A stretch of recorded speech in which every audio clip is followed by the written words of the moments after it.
Got him. Oh, that was awesome. What's up, guys? It's been a minute. Haven't been out in the marsh very much lately. Spent the last week in Seattle. A week before that was just really too busy to get out here and fish. So I was a little bit nervous coming out here. I wanted to try to do some release over 20 stuff. Went and searched for the trout, didn't really find them, but I found the reds. So I hope you stay tuned to see how many I caught. What a day it was. Always fun when you're going home feeling a little bit sore. So that's that. Consider this episode part 1 of a 2-part series. This is going to be the catch. Next will be the cook. And until next time, I'll catch y'all later.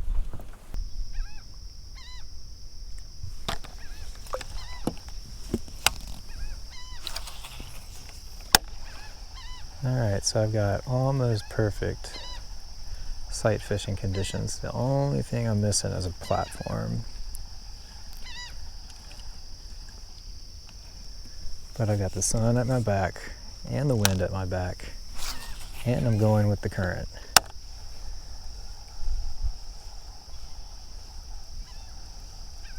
So I'm going to come in basically as quiet as it's humanly possible. Only issue is I'm probably not going to be able to see them.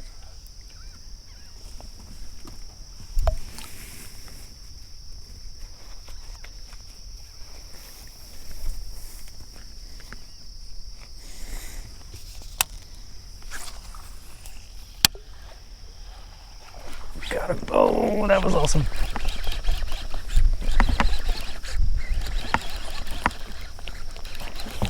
There he is. Oh, it's a big red. There, he just saw me. Ha ha ha. I knew it was a matter of time.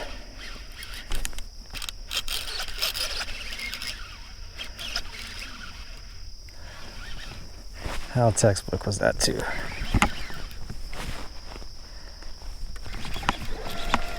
Well, that just makes the whole day worth it for me. Sight fishing a big monster like this. And this is a big red too. Oh, he just saw me again. God, these things are incredible.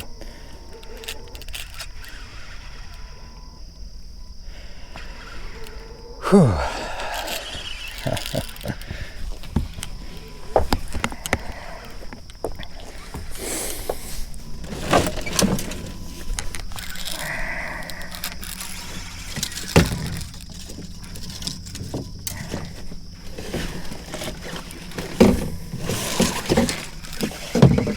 Man, this guy's running, huh? Jesus. This guy might be bigger than I think. I mean, he's got a lot of line.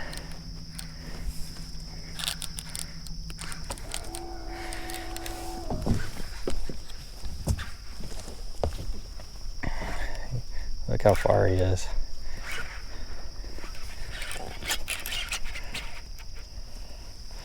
Gotta try to get him out of that grass.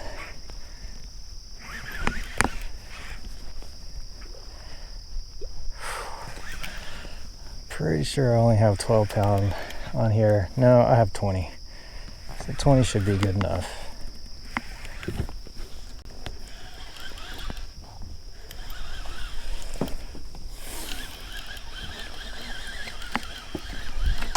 Alright, he's coming this way.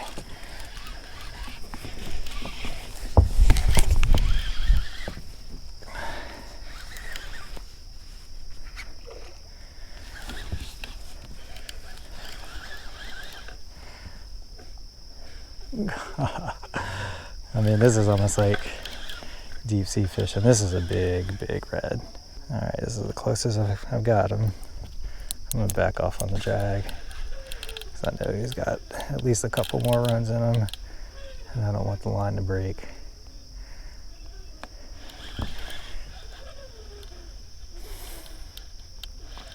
You know, if I end the day with one dink trout and this fish, I'll be happy. I don't think that's how I'll end the day. I think I'm only just getting into him. Oh my gosh. My left arm's getting tired.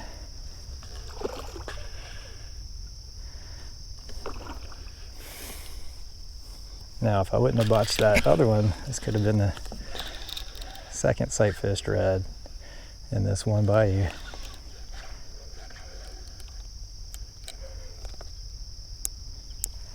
All right, he's starting to get tired. Turn your head this way.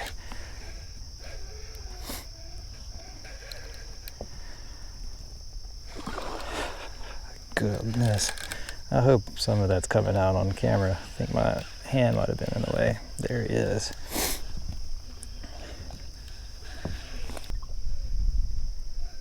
Man, catching bull reds is so much fun.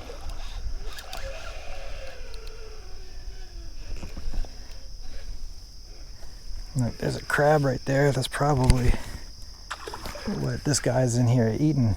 There's 2 crabs. Oh my goodness. How does this fish still have energy? Man, he's trying so hard though. Good fight, dude. I'm gonna let you go, don't worry. Oh, he's not done.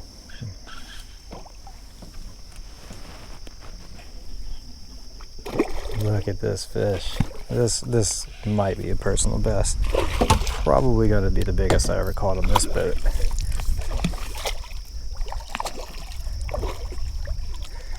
Look at this fish. Got him. Oh my goodness. Look at this.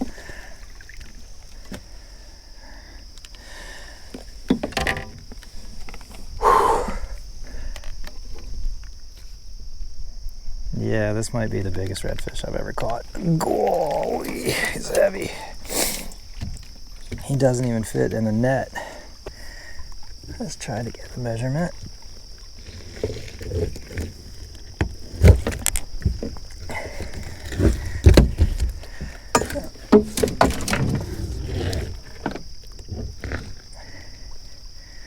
All right. I don't know if you can see that. That is a 31-inch redfish, absolute bull red. I haven't had him out of the water for too long. Let me show the camera. There it is. Definitely the biggest on this boat. I don't go into deep water or big water that often, so I don't think I'll ever catch that much bigger than this. Let's throw him in and see if he's good to go. He's already tagged. See you later, dude. And he's swimming away. Now that is actually one of the better ways to release redfish. It shocks them, which gives them some energy, and it pushes the water through their gills.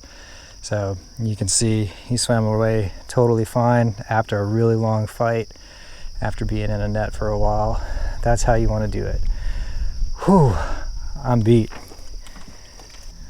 All right, let me set up conditions. I got out here, the tide was still falling right at daybreak. It switched to a flat tide pretty shortly thereafter.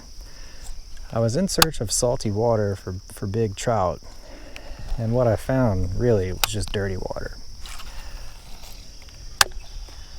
And that's no surprise, considering there's been a lot of rain and a lot of wind lately. So I came back here. This is an area I've fished a lot. Now, I've never fished this bayou, but this general area I've fished a lot. It always has clean water. Now, I'm obviously not going to divulge where this area is,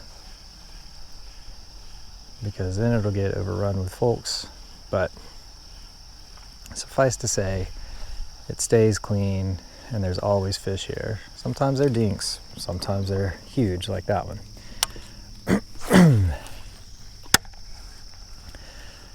Air temps were mid. Oh, there's another one. Oh. This one has a keeper.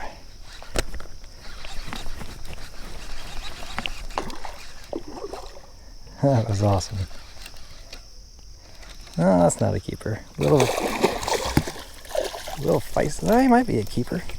Measure him and see.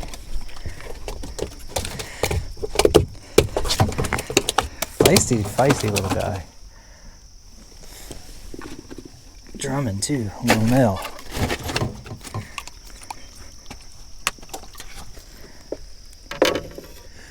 Redfish number 2 in the same little bayou. This one's a 17.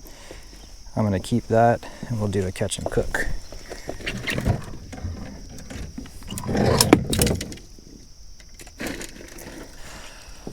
All right, well, after going all day without really any luck, tide changed and luck changed. That's generally how it goes.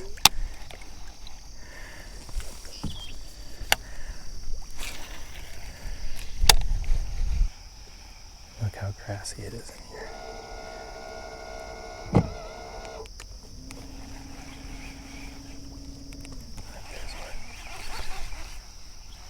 Ah, he went right over my line. All right, we might be on him.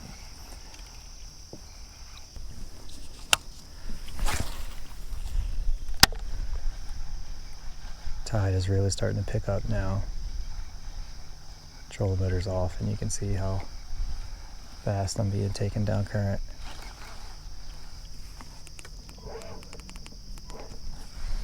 Now that fish is still in there. He's right in front of me. Oh my God. Got him. Oh, he came back to eat it while I was saying, oh my God. There's a whole school of them right there.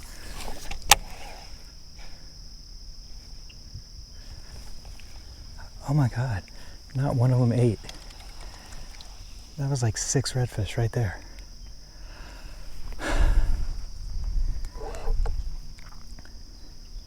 Had the lure go in front of 3 of their faces. All right, they're in here.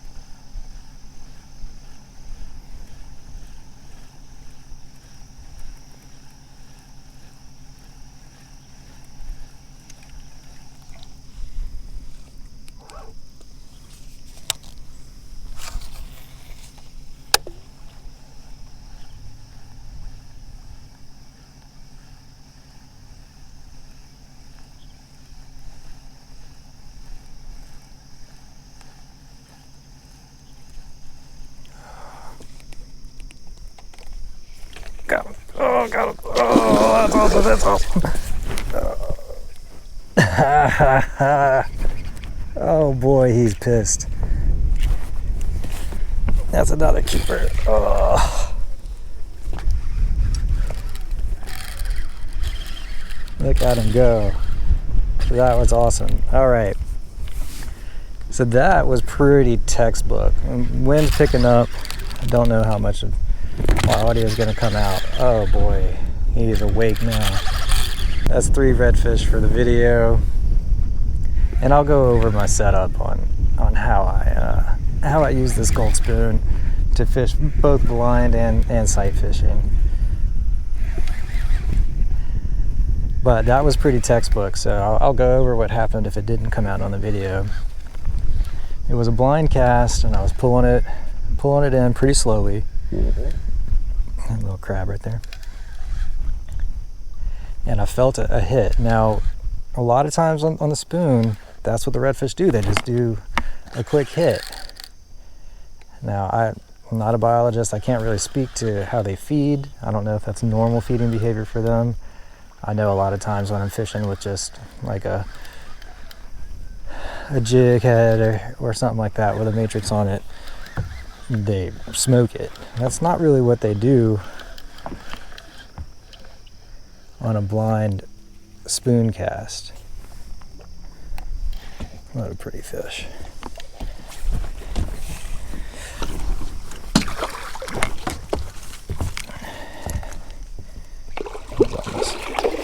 About to say he's almost done, but no, he's not. So anyway, when they come and they hit, just let it drop. That's it. And that's exactly what I did. And when I went to reel back in, I had a fish on. I also have a splinter somehow. How the hell do you get a splinter out here?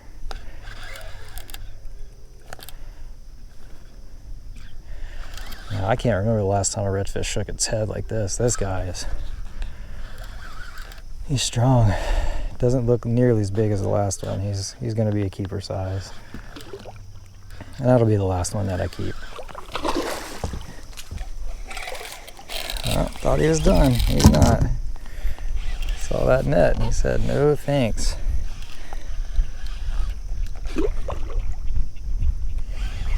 Yeah, this is going to make a good redfish couillon. Now I feel secure horsing this guy because I know I got 20-pound line on. I just caught that 31-inch redfish on this same line. I checked the leader for frays, didn't have any. So I should be able to horse this fish around a little bit. Now I don't want to really overdo it. I don't want to break my rod. Number one, I've done that before. And I don't want to lose my lure. But I don't need to be so careful with this one as I was with that 31-incher. Okay. Now everything looks small compared to a 31-inch fish. Let's see how long this guy is. It's over 25. I'm going to let him go. Oh, he might be. That's a big fish. Right under 25. I'm going to go ahead and keep it. Well, no, I'm not. I'm gonna let it go. All right. Just as the wind's picking up, 25-inch red, tagged, ready to be released. Let's see. I want to find some deep water so I can just toss it in.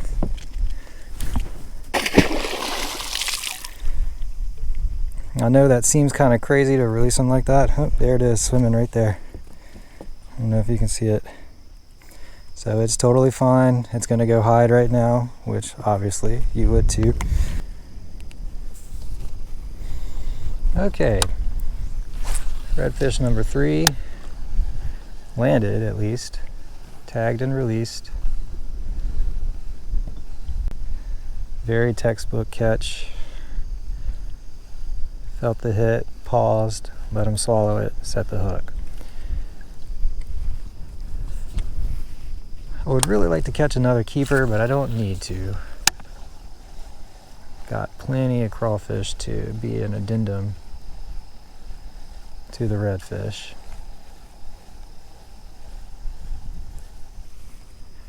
That wind and current is picking up, so I'm coming through here a lot faster than I'd like to.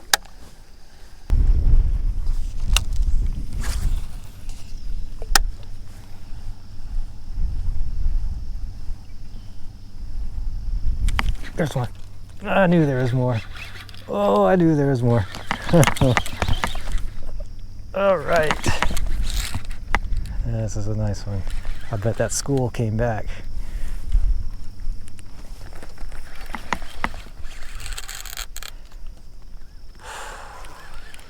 This is why you do it, y'all. This is why you do it. So much fun. And it was a grind. Definitely did not get on them at the start of the day. I had to go find them. Find them I did.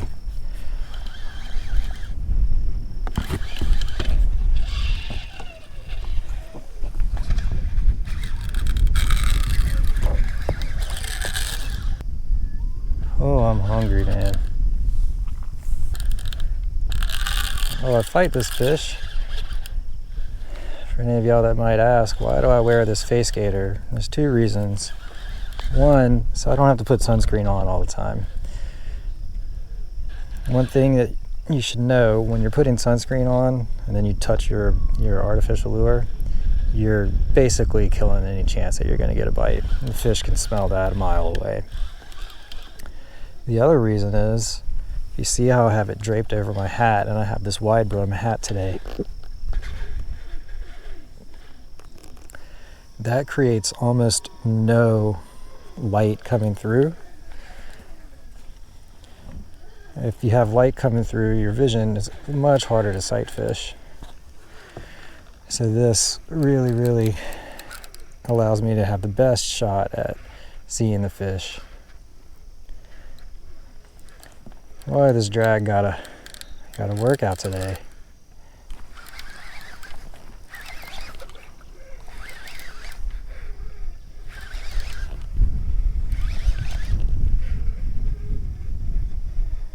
So did I, man. I'm not gonna have to work out when I get home. Okay, this one looks like it's actually a keeper. Probably a 22. Can't really skate a 25. Not on this tackle, at least. They're not ready.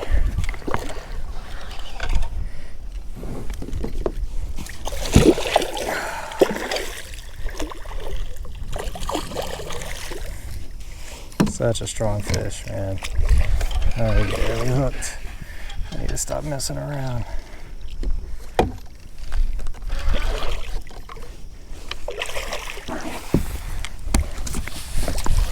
Got it.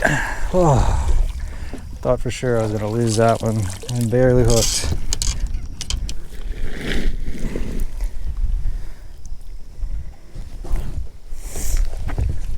All right, that's a 22-inch redfish. I saved y'all the gory details, bleeding it out. I do think that's the right thing to do with fish, especially this size. Let's see if we can get number 5 before we go.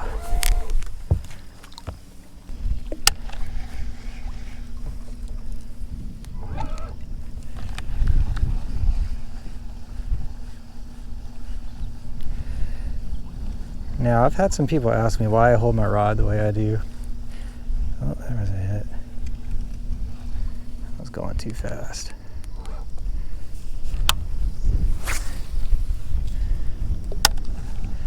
Normally, the way I hold it like this works to my advantage.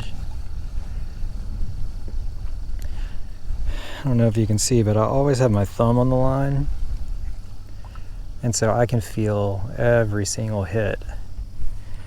And that does another kind of advantage for me. That means I don't actually have to have like the most expensive gear. I have a direct connection to my line at all times. Now you can see, because of the wind and because the tide has changed, that water there is pouring out. And that's right about where, that's not where, but where that water comes out into this grass here is about where I caught that redfish.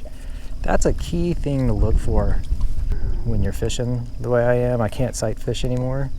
If there's any bait at all, you know, baby crabs, anything getting pushed out from the rising water that's picking them up off of the mud flats, that's all being funneled right through here. Boy, I'm so worn out I can't stand up straight.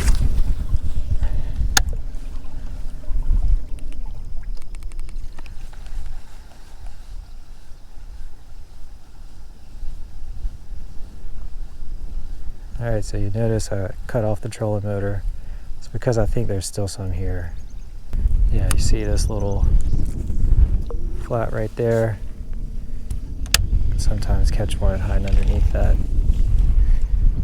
If you saw that one I released, that's exactly what it did. It went into grass like that and just hid.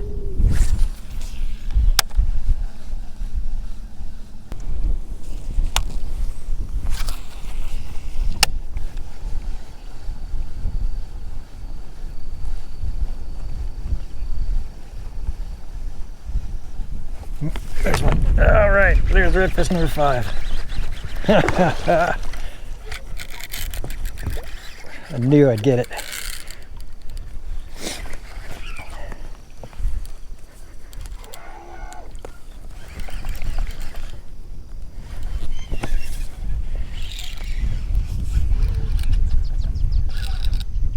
Boy, I cannot tell y'all the last time I limited out on redfish.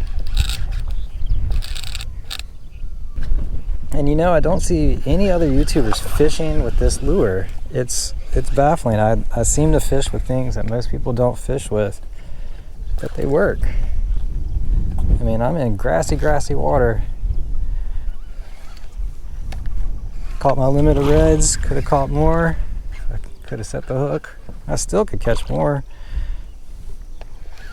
And it's all on one lure. Pretty crazy. Now that doesn't mean I didn't try other lures. Of course I did.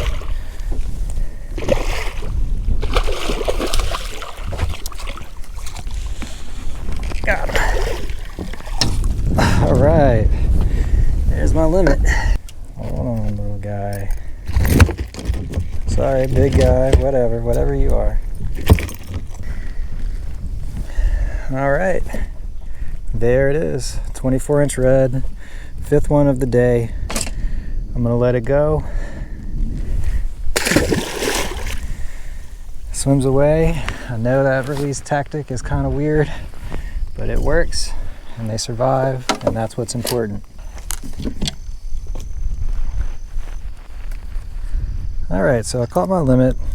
Let me go over this gold spoon. Someone in the comments asked, so I said I would do a little how-to. This is the H&H Secret. It's a little bit more expensive than the other weedless spoons you'll find because it has this swivel and it comes with this little weed guard. The weed guard isn't super important, it does work, but this swivel is really nice because it allows the spoon to move in all directions. That gives you a lot of leverage when you're fighting the fish, but it also makes a really good action in the water, which is really important. You want your weed guard to kind of come out like that.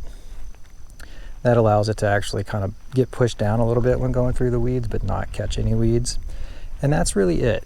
Now, if you were fishing with another kind of weedless spoon, what you would do is you would do a loop knot to get that same kind of movement.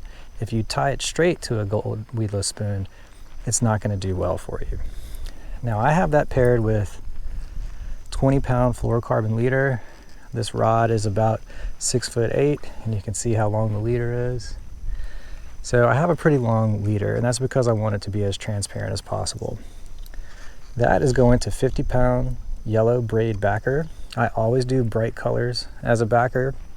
It allows me to actually see the line, and the long leader allows the line to still be transparent near the terminal end of the lure.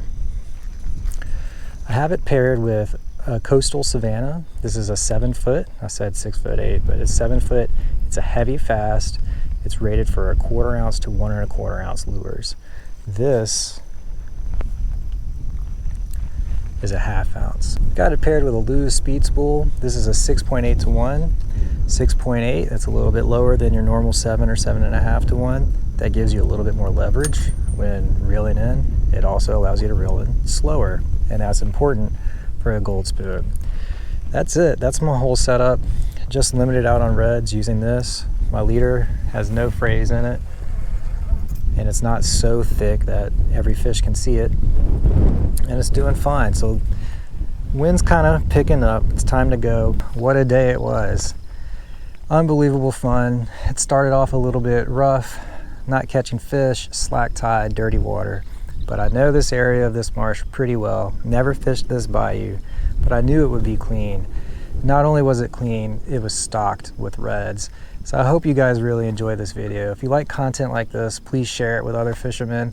Please like, please subscribe. It really helps me. It helps me know that I need to keep putting out this content for you guys. So until next time, I'll catch y'all later. Stay tuned for the how-to video on how to rig up the gold spoon. See ya.